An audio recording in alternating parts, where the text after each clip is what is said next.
ආදරණීය ගෞරව පිරුණු හිම පළාත් තුල සීළු රටවල් මහජනතා හැමදෙනාම එකමුතු සාමය නිවසේම ජීවත් වෙන්න කියලා හදවතින්ම දිනුවත් කරන මගේ හදවත මාව දිහා ඉතා ඉක්මනින් අවධානයට අරගෙන විශිෂ්ටත්වයෙන් විසඳුම දෙන්න කියලා හදවතින්ම යාසිනවා.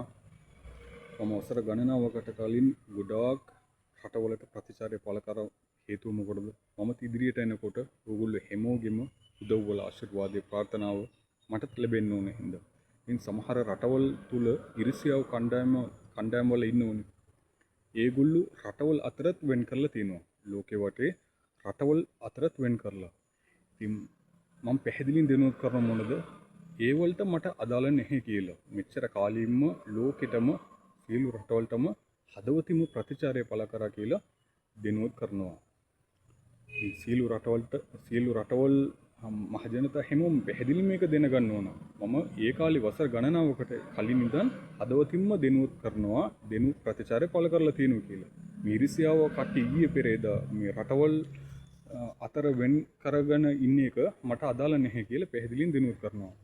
දැන් සමහර ලෝකෙ වටේ ඉරිසියාව රටවලුත් ඉන්න පුළුවන්. ඒ කියන්නේ මාව අකමැති රටවල්. දැන් ඒගොල්ලෝ ඒ රටවල් ඒගොල්ලන්ගේ රටවලට මාව ගන්නට උත්සාහය කරන්න පුළුවන්. මම උදාහරණයක් පැහැදිලි කරන ලෝකෙටම ඉරිසියාව රටවල් එවිල්ලා මාව ගන්නට උත්සාහය කරනවා නම් හොඳ රටවල් හැමෝම ඒ වලට ඉඩ දෙන්න එපා කියලා. තේරෙනවද?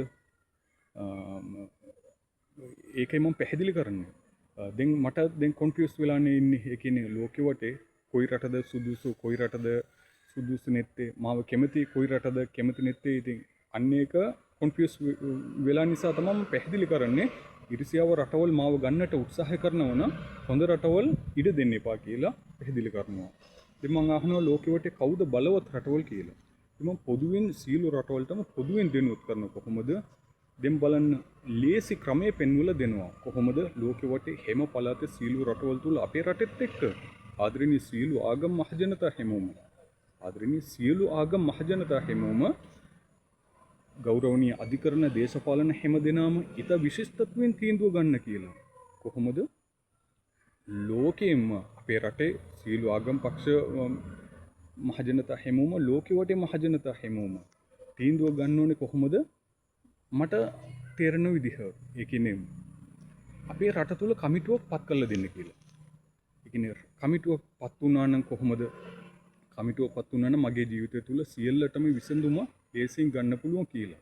ඒ කියන්නේ බැංකු පද්ධති වලින් ණය ගන්න ක්‍රමය, එකතු වෙච්ච බජට් වල විඳින්නට ක්‍රමය දෙන ගන්න පුළුවන්. එහෙම නැත්නම් පිටරට යන්න ක්‍රමය දෙන ගන්න පුළුවන්. සියල්ලටම පහසුව තියෙනවා හින්දා තමයි මම පැහැදිලි කරන්නේ රට තුල කණ්ඩායමක් මට කමිටුවක් පත් කරලා දුන්නා නම් මගේ ජීවිතයට දැන් ස්ථිර පක්ෂයක අපේ රට තුල නැති හින්දා මම පැහැදිලි කරන්නේ කමිටුව පත් කරලා දුන්නා නම් මට සියල්ලම දැනගන්න පුළුවන් කියලා පැහැදිලි කරනවා.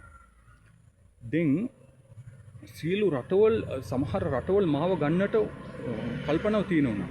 ලෝකෙ වටේ සමහර රටවල් තුල මාව වැඩකට ගන්නට කල්පනාව තියෙනවා. මම පැහැදිලි කරන කොහොමද? දැන් අපේ රට තුල කමිටුව පත් කරා නම් ඒගොල්ලන්ට පේමන්ට් එක තියෙන්න කියලා. ඕගොල්ලන්ගේ රටවලට එන්නට මුදල් ප්‍රමාණය, ඒ කියන්නේ විසා චාර්ජස් වලට ටිකට් වලට මුදල් ප්‍රමාණය අයින් කරලා මුදල් සේරමත් එක්කම තමයි පේමන්ට් එකක් ඒ කමිටුවට පේමන්ට් එක තිබ්බනම් මම ඉදිරිපත් වෙලා ඒ කමිටුව හැමෝත් එක්කම සාකච්ඡා කරලා මම ඕගොල්ලන්ගේ රටවලට එන්නට අවසරය දෙන්න කියලා මම පැහැදිලි කරනවා. මම තීන්දුව කරලා එන්නට. ඒ කියන්නේ ලෝකෙ වටින්ම මම ලෝකෙටම දෙනුවත් කරනවා හැම පළාත් සියලු රටවලටම ඕගොල්ලෝ උත්සාහය කරන්න එපා කියලා. රටවල් අතරත් මේ ප්‍රශ්න දාගෙන ගැටලු ඇති කරගෙන අපි තමා මුලින්ම ගන්න ඕනේ කියලා. එහෙම ඕගොල්ලෝ උත්සාහය කරන්න එපා කියලා. මේ කමිටුවට මේ රට තුල පත් කරලා තියෙන කමිටුවට පේමන්ට් එක තිබ්බනම් මම ඉස්සරහ බාර වෙලා ඉදිරියට බාර වෙලා සුදුසු රටවල් හොයලා මම එන්න කියලා පැහැදිලි කරනවා. තේරුණාද? ඒක සීළු රටවල් පැහැදිලින් දැනගන්න ඕන. අනිත් එක එකතු වෙච්ච මුදල් අපේ දෙමෝපියෝගෙන් එහුවා. මෙච්චර කාලිම දුක් අමාරු වින්ද. ඉතින් ඊටත් එහා දැන් මම වසර ගණනාවක් ලෝකෙටම ප්‍රතිචාරය පළ කරානේ. ඒ කියන්නේ අපේ දෙමෝපියෝගෙන් මම එහුවා එහෙම තමයි. ලෝකෙටම වසර ගණනාව ප්‍රතිචාරය පළ කරා. අපි මගේ ෆෝන් එකට දුරකථනයට හෙවගෙන ඉන්නවා සමහර රටවල ඉඳන් මෙච්චර මුදල් ප්‍රමාණය අයින් කරලා තියෙනවා මෙච්චර කියලා. ඉතින් දෙමෝපියෝගෙන් එහුවන දෙමෝපිය කිව්වා සුදුසු මාර්ගයෙන් උඹට හම්බ වෙනවනම් ඒ කියන්නේ අරගෙන විඳින්නට කමක් නැහැ කියලා. ඒ කියන්නේ ඉතින් මම පැහැදිලි කරන කොහොමද අපේ ෆැමිලි කට්ටියටත් සතුටුයි. ඒ කියන්නේ පිරිසුදු මාර්ගෙන් මට සමහර රටවල ඉඳන් මුදල් හම්බ වෙන එක ෆැමිලි කට්ටියටත් නරකේ. එහෙනම් මම අහනවා කවුද මාව පසුදමගෙන ඉන්නේ කියලා. මෙද හරි කණ්ඩායමක් ඉන්නෝනේ ඉරිසියාව කණ්ඩායමක් ඉන්නෝනේ පසුදමගෙන ඉන්නේ. ඉතින් මම ඒ ඉරිසියාව කණ්ඩායමකින් අහනවා අපේ රට තුලත් වෙන්න පුළුවන් සමහර රට තුල වෙන්න පුළුවන්. ඉතින් අපේ රට තුල සමහර පක්ෂය වෙන්න පුළුවන්. ඉතින් අර පැහැදිලි කරන මොනද ඕගොල්ලන්ට ඉරිසියාව හේතුව මොකද මෙච්චර කාලෙම මම නිවැරදි මාර්ගයෙන් පිරිසුදු මාර්ගයෙන් මගේ ජීවිතෙම ඉස්සරහට අරගෙන එවිල්ල තිනු කියලා කියා සිටිනවා. කිසියම් හෝ ලොකු ක්‍රිමිනල් කේස් මොකුත් නැතුව ලොකු වරදවල් කරලා හිරේ ඉඳලම නැහැ කියලා. ඉතින් මෙච්චර අමාරුවෙන්ම මම ඉස්සරහට එවිල්ලත් ඕගොල්ලෝ පසුදමන හේතුව මොකටද කියලා අහනවා. ඉතින් මම කියනවා ඕගොල්ලන්ට ඉරිසියාව නම් ඕගොල්ලන්ගේ ගෙවල් වලට මාව අරගෙන කන්න බොන්න දීලා එහෙම නිදාගන්නත් දෙන්න කියලා මම පැහැදිලි කරනවා. තේරෙනවද ඕගොල්ලෝ ඉතින් ඊට දෙහා කරන්න කියන්නට මොකුත් නැහැ මම මෙච්චර කාලෙම මම පැහැදිලි කරගෙනම යනවා. ඉතින් අපේ රටේ ජනතාව මාව පිටරට යන්න දුන්නේ කියලා කියමුකෝ. මම සතුටුයි. දෙමෝපියෝගේ පූර්ණ සහයෝගය තියෙන්න ඕන මම පිටරට යන්න. හැබැයි මම සතුටුයි. ගියා පස්සේ හැබැයි ඩිමාන්ඩ් එකක් පෙන්වුවනම් ඉරිසියාව මිනිස්සු හැමෝම දරාගෙන්නට සූදානමින් රැඳී සිටින්නේ කියලා මම පැහැදිලි කරනවා. කොහොමද? ඒ කියන්නේ මම වසර ගණනාවක් අපේ රටෙත් එක්ක ඒ වගේම ලෝකෙවට හැම පළාතුල ගොඩක් රටවලට ජනතාවට සියලු මාර්ගයෙන් අවශ්‍ය වෙන ජනතාවට සියලු මාර්ගෙන් අවශ්‍ය වෙන ආයතන සංගම් සමාගම් වලට මගේ දුරකථනයෙන් හදවතින්ම ආදරය පෙන්නපු නිසා මේගොල්ලෝ හැමෝම ඩිමාන්ඩ් එකක් පෙන්නුවනම් මට කරන්න දෙයක් නැහැ කියලා. තේරුණාද? ඒ කියන්නේ සියලු මාර්ගෙන් අමාරුවට ඉඩ දෙන්නේ නැතුව පරිස්සම් කරගන්න කියලා මහ ජනතාවට දිනුවත් කරනවා. ඉතින් මං ප්‍රතිචාරය පළ කරලා තියෙන සියලු ආයතන සංගම් සමාගම් වලට පැහැදිලි කරනවා මගේ හදවත. ඕගොල්ලෝගේ ඩිමාන්ඩ් එක පෙන්වන්න කියලා. කොහොමද? අපේ රට තුල සියලු මහ ජනතාවටම නෙමෙයි. ඒ කියන්නේ හොඳ මිනිස්සු හැමෝම ඉන්නෝනේ. හොඳ මිනිස්සුන්ට නැතුව අර ඉරිසියාව මිනිස්සු හොයලා අපරාධ ඉරිසියාව මිනිස්සු හොයලා ඒගොල්ලන්ට ඩිමාන්ඩ් එක පෙන්වන්න කියලා පැහැදිලි කරනවා. අඩුම තරම් ඒ කියන්නේ දෙම් බලන්න මම පැහැදිලි කරන මුස්ලිම් ආගම් තුල හැමෝත් එක්ක මම ආදරෙන්නේ.